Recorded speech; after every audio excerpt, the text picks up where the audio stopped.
buenas noches amigos, bienvenidos a esta misma semana, un resumen fílmico y comentado de las informaciones que esta misma semana han sido noticia. Hoy Uchi Lora se encuentra en el interior, así que Diana Lora, una servidora, les acompañará durante la próxima hora. El menú de nuestro programa hoy, hablaremos sobre la imposibilidad de pago de Odebrecht de las multas que tiene en el extranjero y aquí en República Dominicana. ¿Pagará a tiempo? También hablaremos sobre la ley de partidos, por supuesto, y las primarias abiertas. Vamos a hablar de denuncias del hombre del maletín en el Congreso para que el proyecto pase. Además, sobre la renuncia de Domínguez Brito del Ministerio de Medio Ambiente buscando su proyecto presidencial, las declaraciones del presidente de la Junta Central Electoral en torno a la ley de partidos y las primarias abiertas y lo que eso le va a costar al país. Y para el final tenemos un resumen de la puesta en circulación del libro de Uchi Lora, Las décimas de Uchi Lora, volumen 2. Vamos a ver momentos interesantes, graciosos que sucedieron en esa puesta en circulación con algunas decimitas que usted no se puede perder. Así que estos son los temas de esta noche. Regresamos de inmediato. Esta misma semana.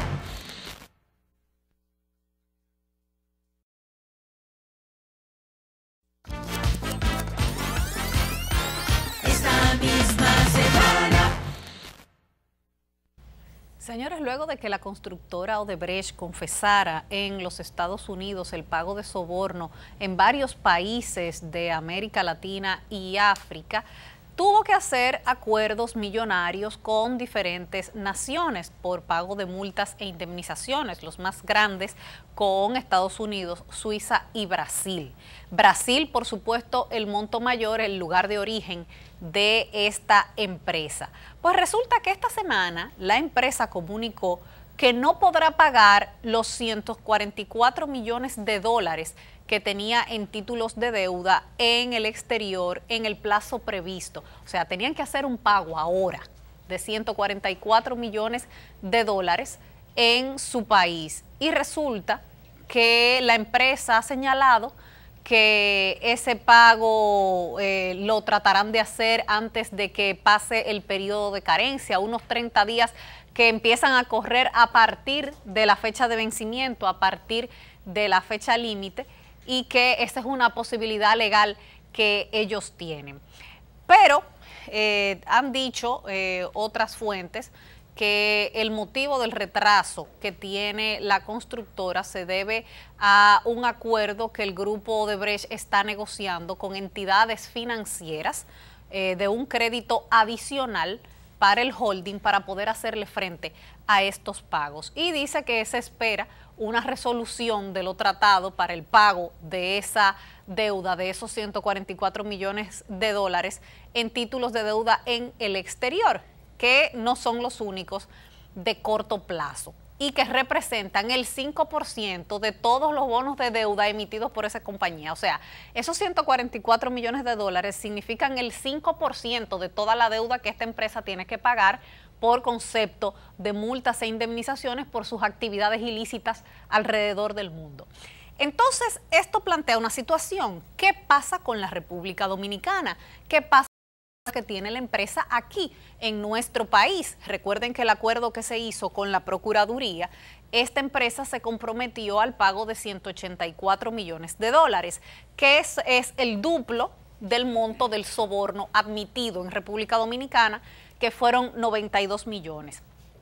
Ahora, en julio de este año, la empresa tendría que pagar 30 millones de dólares de esa deuda. ¿Estará en capacidad la empresa de pagarlo? ¿Hará la empresa los pagos a tiempo? ¿Podemos esperar que si la empresa no está pagando en el exterior, lo pague aquí? Aquí fue muy cuestionado ese acuerdo que se hizo con la empresa. Primero porque el concepto que le han puesto a este pago que tiene que hacerle Odebrecht a la República Dominicana, esta indemnización, cuando no lo es. No es una indemnización, es una multa. Y sin embargo, en el acuerdo quedó como una indemnización, así eliminando la posibilidad de que la República Dominicana reclame otros pagos en el futuro. Se acordó no perseguir a la empresa por sus hechos ilícitos aquí en la República Dominicana. ¿Qué pasa entonces si luego las auditorías demuestran que hubo sobrevaluación, como todo el mundo sospecha? ¿La República Dominicana perseguirá a Odebrecht? Lo que está sucediendo ahora es todo lo contrario, que ahora Odebrecht es quien nos somete y nos persigue a nosotros en tribunales internacionales, pidiendo un pago de 700 millones de dólares más para la construcción de Punta Catalina. Vamos a ver lo que dijo el consultor jurídico del Poder Ejecutivo, Flavio Darío Espinal, precisamente sobre la demanda en arbitraje internacional que tiene Odebrecht contra República Dominicana. Esa es una defensa que el Estado va a hacer, esas dos cosas las va a hacer de manera categórica, de manera firme. La empresa Odebrecht no ha sometido todavía a un arbitraje al Estado dominicano, de modo que esa discusión para mí es extemporánea porque no la ha introducido la demanda arbitral. ¿En qué situación está la demanda de esos 708 millones de dólares que pretende cobrar? No, todavía la empresa ha hecho unos planteamientos, las autoridades de la Corporación Dominicana de Empresas Eléctricas Estatales le han respondido de manera periódica y de manera sistemática con sus puntos de vista. Y mientras tanto la obra sigue construyendo. Vamos a esperar cómo evoluciona esto, pero yo no me puedo referir a algo que todavía no ha ocurrido. Que ahora mismo no es la única empresa que tiene a la República Dominicana en arbitraje internacional.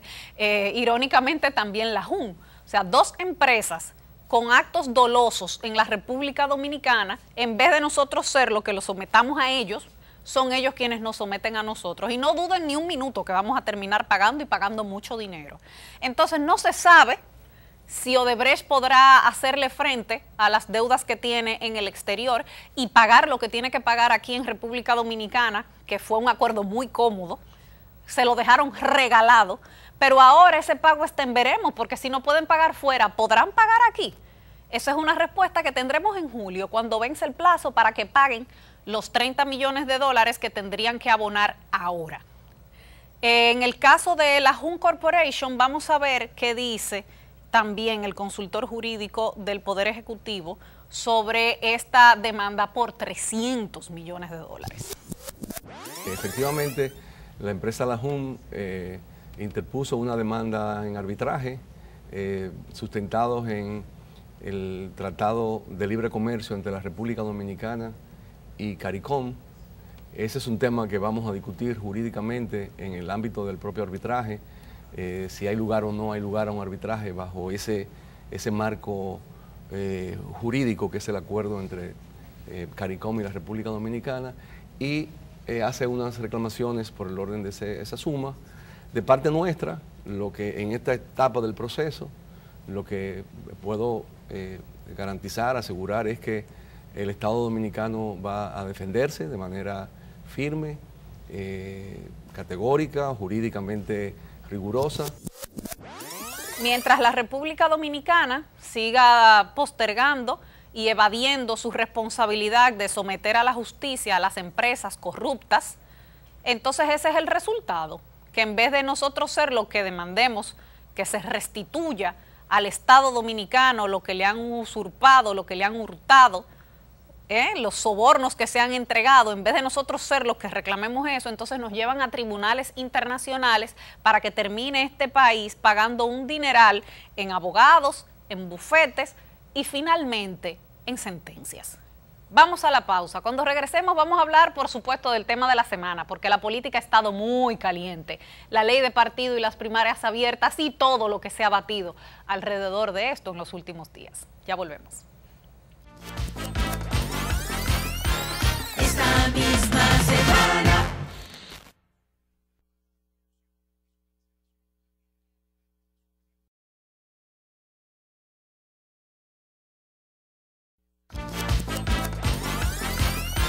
Esta misma semana.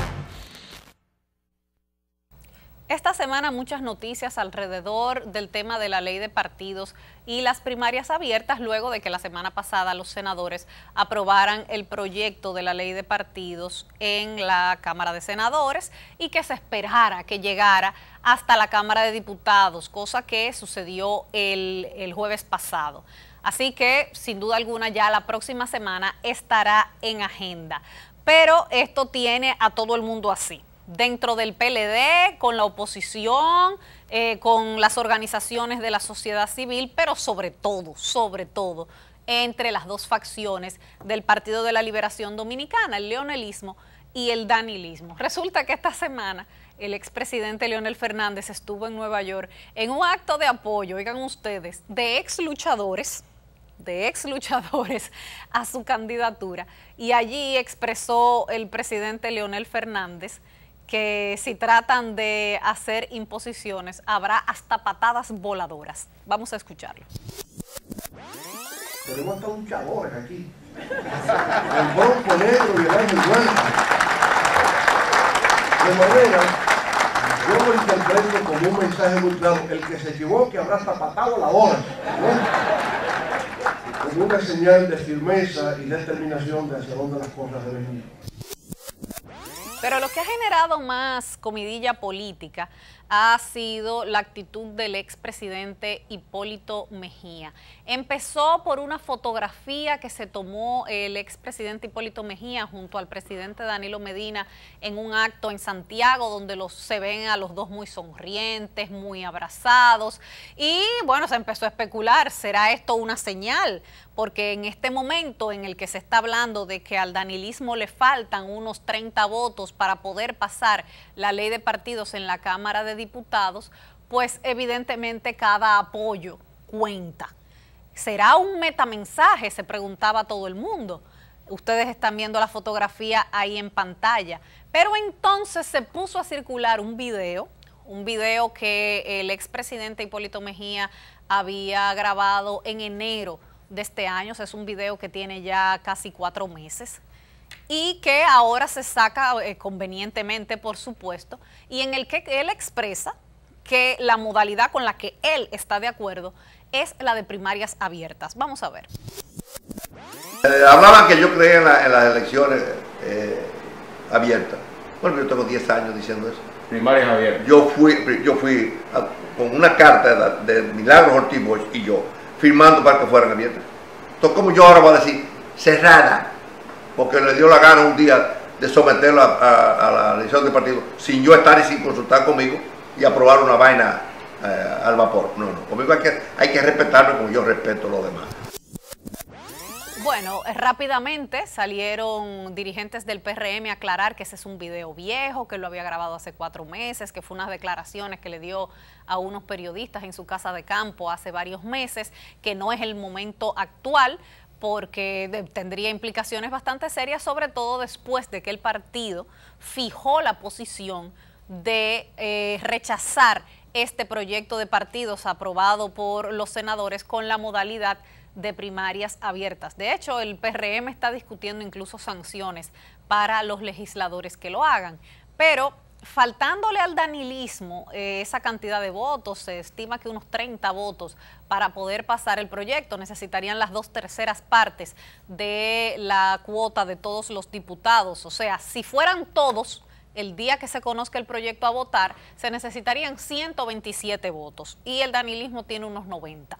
O sea que le faltan todavía unos 30 votos, más o menos, para poder aprobar el proyecto. ¿Con cuántos diputados cuenta Hipólito Mejía? Algunos dicen que son unos 15, otros que son unos 20, y todavía faltarían un par, pero se acercarían bastante a la cifra. La pregunta es, ¿lo van a hacer? ¿Esa es la línea que va a bajar Hipólito Mejía? ¿Se van a atrever a contradecir las órdenes del partido? Recuerden que en la pasada reforma constitucional, la que se hizo en el 2015 para abrirle el paso a Danilo Medina a una repostulación, el PRM había advertido a sus diputados que los que votaran a favor de la reforma constitucional serían expulsados, y así lo hicieron. Hubo 2 diputados del PRM que terminaron votando a favor de la reforma constitucional y fueron expulsados del partido. Pero vamos a ver una denuncia que hizo el diputado del Partido Reformista, Pedro Botella, en la que él dice que el hombre del maletín ya anda comprando voluntades dentro del Congreso. En este momento hay un lobby tentador, hay un lobby imponente que pretende imponerle al país a través del individualismo, la insensatez, a través de una acción irrefrenable como lo manifiesta el gobierno con esta figura abstracta pero no ficticia como advertido, esta ley de partido con el sistema de primarias abiertas para imponerle a cada una de las organizaciones políticas no solamente los candidatos internos de su partido, sino con lo que ellos quieren competir. Entonces, el hombre del maletín es aquel que con prebenda, con obra, con cocina en el desayuno escolar, en el almuerzo escolar, con obra, con avenida, se les ofrecen a legisladores para que decidan de cualquier actitud, inclusive, cuando ustedes ven que el propio Fernández dice de aprobarse forzosamente, es porque él sabe precisamente que el lobby aquí dentro es muy fuerte en estos momentos y los ofrecimientos están por doquier. Pero ¿cuál es el sector del PRM que está apoyando la primaria abierta? Que usted lo dijo al inicio, no nos vamos por la rama, vamos al tronco. Todo el mundo sabe que el sector del expresidente de la República, Hipólito Mejía, no todo, un sector está bailando y hay un grupito que tiene los pies montados en el estribo. En el estribo, y si no lo advertimos, en cualquier momento podrían dar el paso. Todavía no lo han dado, están ahí. Los ofrecimientos están, los mensajeros están ahí, los decretos están saliendo. Busquen los decretos, que están saliendo los decretos. A través de esa imagen abstracta que actúa dentro del Congreso Nacional. Bueno, algo que no sorprende a nadie porque sabemos cómo se mueven las cosas dentro del Congreso Nacional. Pero dice él que hay mucha presión y que se está moviendo ya mucha influencia dentro del Congreso Nacional y específicamente de la Cámara de Diputados para conseguir esos votos. Es la denuncia que hace Pedro Botello. Pero, ¿qué pasa en el caso de que el danilismo no consiga los votos para que se apruebe la ley tal y como lo hicieron los senadores con la modalidad de primarias abiertas? Bueno, pues sería una señal probablemente de que no podrían aventurarse a otra reforma constitucional para buscar la repostulación del presidente Danilo Medina. Hasta ahora lo que parece es que todavía no tienen los votos necesarios para que el proyecto sea aprobado. Y en medio de toda esta circunstancia y de este contexto, el exministro de Medio Ambiente, hay que decir así ya porque presentó su formal renuncia, Francisco Domínguez Brito, pues hizo un acto en el que anunció su proyecto presidencial y que renunciaba a ese ministerio para dedicarse a ese proyecto. Vamos a ver. El miembro del Comité Central del Partido de la Liberación Dominicana, Francisco Domínguez Brito, aseguró que su renuncia fue una decisión dilatada y analizada con el presidente Danilo Medina. Para afianzar este nuevo proyecto político, voy a seguir escuchando atentamente a los dominicanos de todos los rincones del país, para que enriquezcan y fortalezcan este plan de acción de gobierno abierto, integrador y participativo. En su breve discurso, Brito mostró su proyecto Nación que pondrá en marcha en lo adelante. Con la ayuda de Dios, me dedicaré con esfuerzo, esmero y pasión como el próximo presidente de nuestro país para seguir luchando por una mejor y más rica República Dominicana. En otro orden, prefirió no opinar sobre su preferencia en cuanto a las primarias abiertas o cerradas dentro de la ley de partidos políticos y agrupaciones políticas al manifestar que culmina su gestión como ministro de Medio Ambiente y Recursos Naturales con gran satisfacción. Es interesante este paso que ha dado Guillermo Moreno porque inmediatamente se coloca como la opción para el danilismo en el caso de que el presidente Danilo Medina no pueda ser el candidato presidencial como actualmente se lo prohíbe la Constitución. Pero además le plantea un reto a los demás aspirantes dentro del PLD que al mismo tiempo son funcionarios públicos, como el caso del ministro de Educación Navarro, como el caso del ministro de Obras Públicas, o también como el caso de Reinaldo Pared Pérez, todos con aspiraciones públicas y que podrían también intentar ser los delfines de Danilo Medina. Y el reto es que si quieren hacerlo, deben renunciar a su cargo público y es lo correcto. Eso es lo correcto para que evitar el uso de los recursos públicos de esos ministerios, de esas instituciones, para campaña y proselitismo. Y hablando precisamente de campaña y proselitismo, vamos a hacer una pausa y cuando regresemos vamos a hablar sobre una intimación que le hizo el partido Alianza País a la Junta Central Electoral y un discurso interesantísimo por parte del presidente de la Junta, Julio César Castaños Guzmán, sobre el costo que tendrá este próximo proceso electoral para la República Dominicana si se queda la ley de partidos con esa modalidad de primarias abiertas y todo lo que se le ha erogado a los partidos políticos en los últimos años. Ya volvemos. Esta misma semana.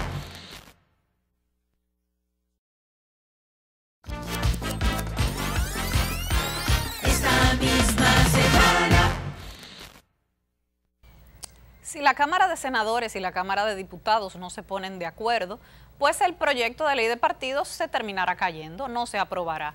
Si ahora, cuando se conozca en la Cámara de Diputados, los diputados deciden que no quieren la modalidad de primarias abiertas y devuelven el proyecto a la Cámara de Senadores y otra vez la Cámara de Senadores insiste en lo mismo, bueno, pues el proyecto se cae. Y eso es una posibilidad que cada vez se ve más cercana. ¿Y qué dice Alianza País sobre esto? Bueno, que aunque el proyecto se caiga, la Junta tiene la obligación de reglamentar y por eso ha enviado una intimación a esta institución. Vamos a ver lo que dice el presidente de Alianza País, Guillermo Moreno. Recordó que la Constitución del 2010 otorgan a la Junta Central Electoral la facultad de asumir reglamentos para celebrar elecciones transparentes. Advierte que acudiría ante el Tribunal Superior Administrativo. Para que a esos fines, en esa acción de amparo, de cumplimiento, entonces el tribunal le ordene a la Junta que supla el vacío normativo que hay a los fines de organizar las elecciones del 2020. Calificó de show politiquero las discusiones que se ventilan actualmente sobre la ley de partidos políticos. Que no es más que un entretenimiento y sin embargo ya para las próximas elecciones faltan, por lo menos para las de febrero del 2020, faltan apenas 22 meses. De manera específica, la intimación hecha por Alianza País exige que la Junta Central Electoral produzca reglamentaciones sobre el origen de los recursos recibidos y utilizados por los partidos. Asimismo, los límites de los gastos, financiación de los candidatos en la campaña electoral y el acceso equitativo a los medios de comunicación. Una facultad que está establecida en la Constitución, pero que la Junta no ha asumido en los pasados procesos electorales. O sea, esta Constitución está desde el 2010 y desde entonces ha habido dos procesos electorales, el del 2012 y el del 2016. Y sin embargo, estos reglamentos que está exigiendo Alianza País que se hagan con tiempo, no se han hecho antes. Vamos a ver la alocución del presidente de la Junta Central Electoral en el almuerzo de la Cámara de Comercios esta semana, donde él precisamente se refirió a esa potestad que tiene la Junta. Vamos a escuchar. Resulta necesaria la aprobación de las leyes de partidos políticos y de régimen electoral, que han sido tan esperadas por la sociedad dominicana y dejadas durante más de una década fuera de una auténtica agenda congresual, siempre anunciada, mas perennemente postergada. La potestad reglamentaria originaria conferida por la Constitución de la República a la JCE, establecida en el párrafo 4 del artículo 212, nos compromete institucionalmente a reglamentar los tiempos y límites de los gastos de campaña, así como el acceso equitativo a los medios de comunicación.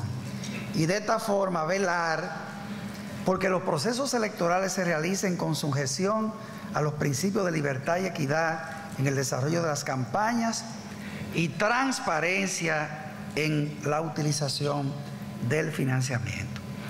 Dentro de esos límites necesarios tenemos el tope de los gastos, ya que la razonabilidad exige hoy ponerle un límite o barrera a los gastos de campaña ya que principios económicos elementales, como la ley de los rendimientos decrecientes, por ejemplo, vienen a servir de advertencia para que se enjuicie la necesidad real de no emplear irracionalmente tanto dinero sin que esté presupuestado en procura del favor de una voluntad política que cuando llega un momento en el que la saturación, el uso de la propaganda en los medios de comunicación viene a ser contraproducente.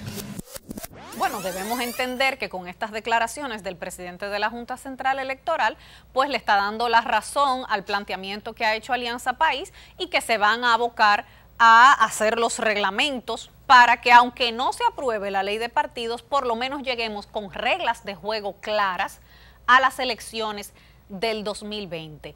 Pero, aunque la Junta Central Electoral se había expresado previamente ya en contra de la modalidad de las primarias abiertas y de lo complejo que podía ser este proceso, en este almuerzo de la Cámara de Comercios y ese discurso que dio el presidente de la Junta Central Electoral en ese escenario, dio algunos datos sumamente interesantes. Vamos a ver, por ejemplo, el dato que da el presidente de la Junta sobre lo que le han costado los partidos políticos a este país en los últimos años. Pocas personas saben con exactitud que desde el año 1998, que fue cuando inició el financiamiento público a las agrupaciones políticas y hasta la fecha, y al amparo de la Ley 275/97 y sus modificaciones, el Estado Dominicano ha entregado al día de hoy a los partidos políticos reconocidos más de 13.480.406.470 pesos dominicanos. Lo repito otra vez. Da trabajo de leer, pero es la verdad. Lo voy a leer al pasito, 13.400.406.470 pesos dominicanos. Si de forma estimada extendiésemos el cálculo de esa contribución hasta las elecciones generales del año 2020, el monto ascenderá a no menos de 17.905.406.470 pesos dominicanos. Tomando como referencia que únicamente la inversión que hizo la JCE en la organización de las pasadas elecciones de 2016, sin tomar en cuenta el monto de la contribución a las agrupaciones políticas, el costo de cada voto válido emitido ascendió en las elecciones pasadas a 1.057 pesos dominicanos. Terminaría el costo en unos 17.000 millones de pesos ahora para las elecciones del 2020. Y eso es solo lo que se le da a los partidos. Otra cosa es el costo de las elecciones. Y ahí vamos con un tema sumamente importante. El tema de las primarias abiertas tiene varias dificultades. No es solamente la complejidad, sino también el costo. Vamos a ver lo que dijo el presidente de la Junta Central Electoral sobre qué tanto le costaría a este país hacer ese proceso y cuántas elecciones tendríamos en un brevísimo periodo de tiempo. Elecciones nacionales, señores. Vamos a escuchar al presidente de la Junta. Conversando con uno de los honorables magistrados del órgano electoral de la República Oriental del Uruguay, acerca del costo de las elecciones primarias simultáneas, abiertas y obligatorias en su país, nos refería a que el costo es el mismo que el de unas elecciones generales. En tal sentido, es necesario considerar que de convertirse en ley el proyecto de ley de partidos políticos y agrupaciones políticas, ya aprobado por el Honorable Senado de la República, el costo de dichas primarias ascendería en nuestro país a unos 5.628 millones de pesos dominicanos, según presupuesto provisional estimado, elaborado por nuestra Dirección General de Elecciones de la Junta Central Electoral.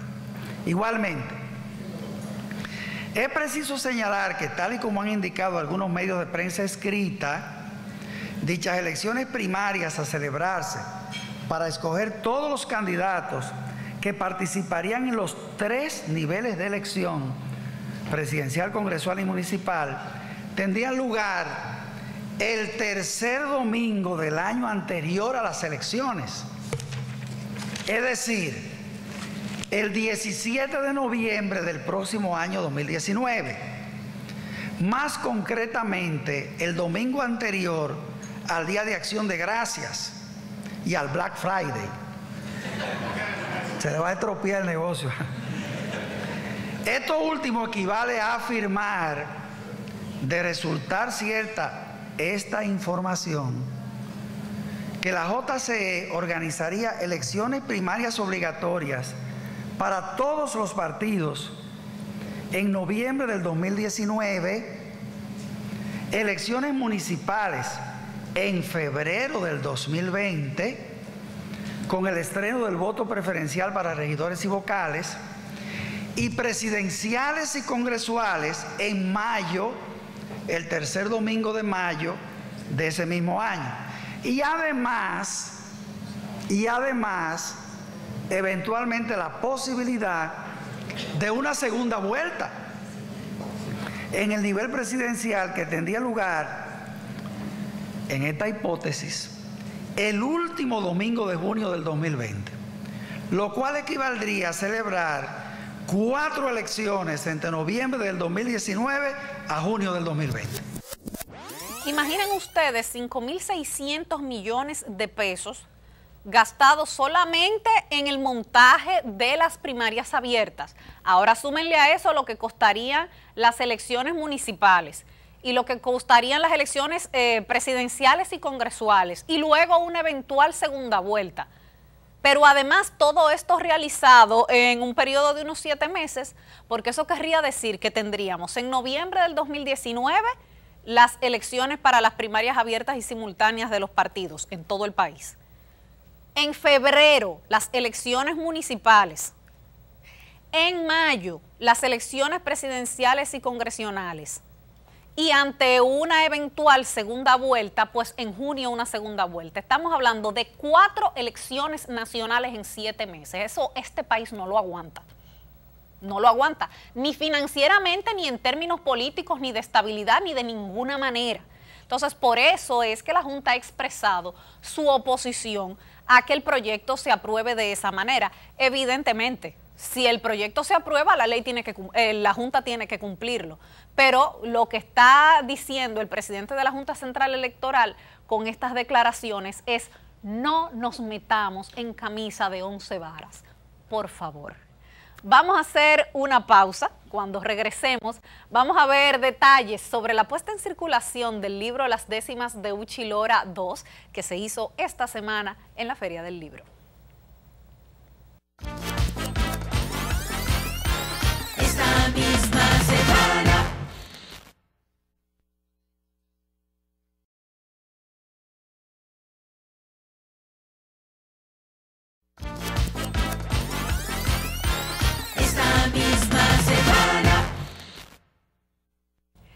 Esta semana Uchi Lora presentó su recopilación de décimas, las décimas de Uchi Lora volumen 2. Hubo una primera recopilación que se hizo a principios de los años 90 y esta es la segunda edición que compila ya una etapa más moderna, digamos que décimas desde los gobiernos de Leonel Fernández, Hipólito Mejía, Danilo Medina, y una presentación para este lanzamiento de este libro que fue muy interesante, muy entretenida, muy didáctica. Vamos a ver algunos de los momentos que más disfrutó el público que estuvo allí presente en la Feria del Libro para conocer esta nueva propuesta de Uchi Lora. La décima, que como les dije ahorita, nació como poesía culta. Cuando fue aquí, cuando llegó a este solazo de aquí, fue que entonces aquí como que percibieron que ese tonito y esa musicalidad servían para la crítica, servían para el humor y todas esas cosas. Entonces se cultiva en Cuba, se cultiva en Puerto Rico, se cultiva en Venezuela, en casi todos los países latinoamericanos, y en la mayoría se cultiva mucho más que aquí, por una circunstancia muy especial. Va acompañada de música, y aquí no. Y estoy seguro que por eso es que se ha ido perdiendo la tradición. En Cuba es el punto cubano, en Puerto Rico es la música jíbara, en Venezuela son los galerones, les llaman, y se hacen las festividades de los campos. Entonces eso se mantiene vivo. Bueno, en Cuba por más razones, porque allá se estudia en la universidad. Eso es una carrera, eso que ustedes ven cantando, improvisando, eso es una carrera universitaria que tienen en eso, y se dedican exclusivamente a eso. Entonces, nosotros teniendo una música tan potente como lo es el merengue, no lo usamos para eso. Ha habido casos, pero aislados. Por ejemplo, Wilfrido Vargas grabó hace muchísimos años una décima de un puertorriqueño, Lo ajeno se deja quieto. El conjunto Quisqueya tenía al humorista puertorriqueño Tabín Pumarejo, que hacía muy buenas décimas también. Óyeme Tabín, no sea mentiroso. Bueno, Juan Luis Guerra grabó Los mangos bajitos de Juan Antonio Alix, y Johnny Ventura ha grabado 3 o 4 décimas mías. Pero son casos aislados. En la charla que di ayer en el pabellón Juan Antonio Alix, sugerí al final, y por suerte que estaba el ministro de Cultura, Pedro Berríez, que pareció asentir y se interesó, que debemos hacer algún esfuerzo dirigido a casar la música con el merengue, que sugiero que se haga con un pambiche lento, que es más propio, porque una música muy rápida no es buena para decir décima, pero un pambiche lento encaja perfectamente con la décima. Yo siento que estoy aquí de estas prisiones cargadas, y soñé que en otro estado más lisonjero me vi. ¿Qué es la vida? Un frenesí. ¿Qué es la vida? Una ilusión, una sombra, una ficción. Y todo bien es pequeño, pues toda la vida es sueño. Y los sueños, todo el mundo se la sabe. Esa es una décima de Calderón de la Barca. Es decir, la décima desde el principio fue arte culto. Incluso aquí, al principio, hay unas décimas preciosas de Félix María del Monte, otras de Nicolás Ureña de Mendoza, nada menos. Salomé Ureña, su hija, escribió unas décimas formidables, Hecatombe la tituló. Pedro Mir, creo que Pedro Mir solo escribió una décima, pero ¿qué décima? Dice, por fin que trajo un recado para mí la ventolera. Era en los árboles y era en tu pelo deshojado, en tu muslo redondeado y en tu mirada café. El recado no lo sé, pero sé tus labios fríos, tus rudos escalofríos y el árbol bajo el que fue. En estas décimas está la actualidad, están todas las cosas que suceden. Y el hecho de que busqué algunas que aparecieron mucho más viejas, me sirvió para algo muy interesante. Temas, por ejemplo, una cosa es primero que ahí podemos ver lo poco que avanzamos como sociedad, porque son las mismas cosas. Y otra cosa es que esa recurrencia la vemos en temas, por ejemplo, el reeleccionismo. Ahí ustedes pueden encontrar décimas contra la reelección de Balaguer, contra la reelección de Hipólito, contra la reelección de Leonel y contra la reelección de Balaguer. Sobre Balaguer hay una que dice que nadie aspire. Ese era un lema que tenían. Mientras Balaguer respire, que nadie aspire. Hay como 3 sobre los intentos reeleccionistas de Hipólito. Una hablando sobre los militares, sobre los militares haciendo campaña, igual que cuando Balaguer. Y también una satirizando porque usaron, tratando de conseguir los votos de los reformistas, usaron la misma consigna de Balaguer, a paso de vencedores. Entonces hice una décima con ese pie forzado, a paso de vencedores. hay décimas sobre el cambio de la Constitución del 2010 para quitar el nunca jamás. Luego, con aquella defensa de que yo soy el guardián de la Constitución, ese guardián se durmió. El guardián de la Constitución vivía durmiendo de noche. Y ahí está el tiburón podrido. Y una reforma del vapor. Es decir, que vamos viendo, pasan las décadas y vamos viendo que como que estamos metidos como en un bache y el carro no sale. Les voy a referir un par de décimas nada más para terminar, nada más para dar un poquito, una pequeña idea de lo que pueden encontrar en este libro. Hay una del 95, había un procurador general de la República, cuyo nombre no viene a cuento, que él se aprendía palabras, él se aprendía domingueras y las metía en cualquier sitio.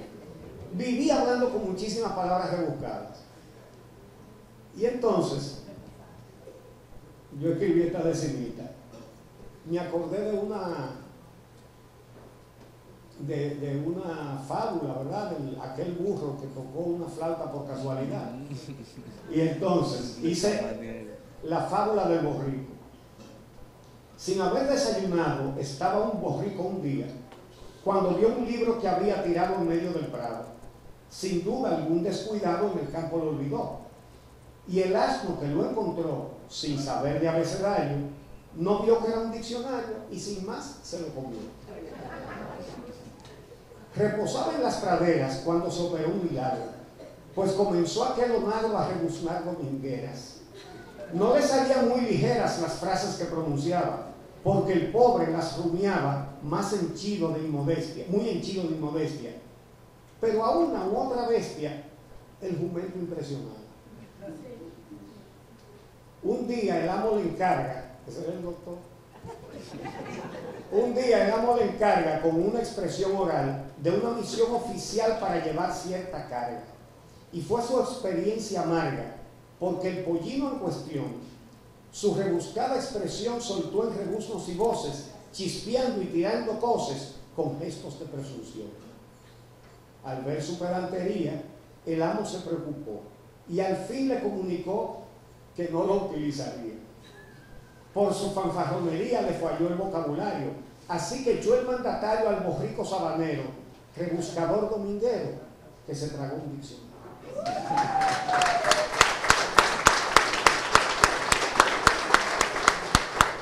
Y finalmente, tratando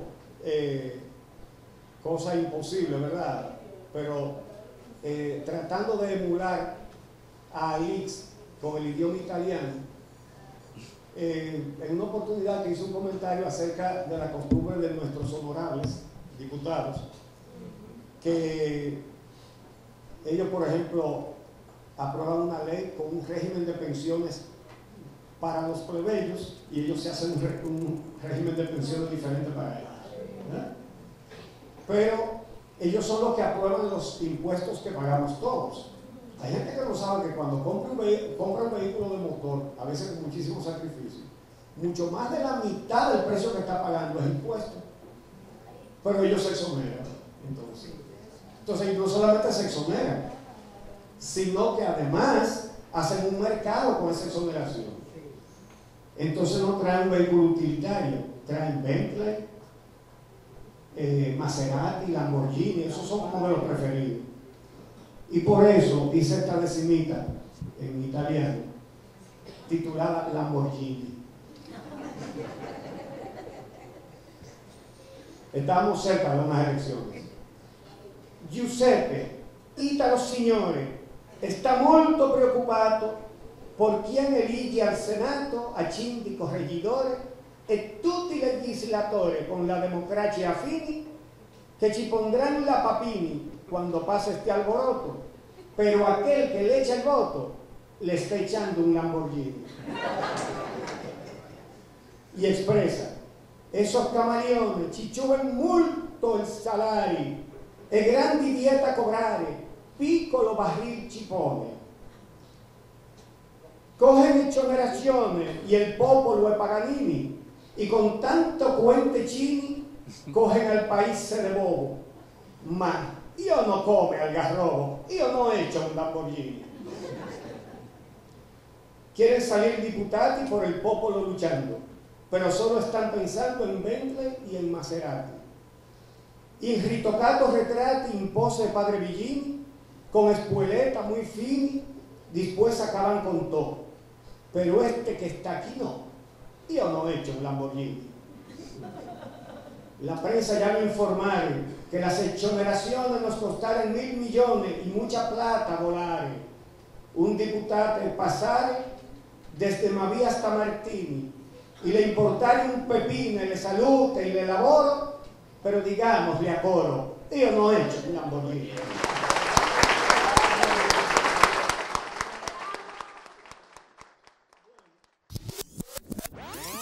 Interesantísimo cómo se ha hecho este trabajo, porque se pueden comparar cómo ha ido evolucionando o no este país en los últimos años, porque miren ustedes, por ejemplo, con el tema del reeleccionismo, cómo hay décimas dedicadas al reeleccionismo balaguerista, décimas dedicadas al reeleccionismo leonelista, décimas dedicadas al reeleccionismo de Hipólito y décimas dedicadas al reeleccionismo danilista. Parece que lo que cambia es la persona, pero el guión sigue siendo el mismo. Hemos llegado al final de este programa. El próximo sábado nuevamente ya estará Uchi Lora con nosotros, así que por hoy nos despedimos. Queden bien, tengan buen fin de semana.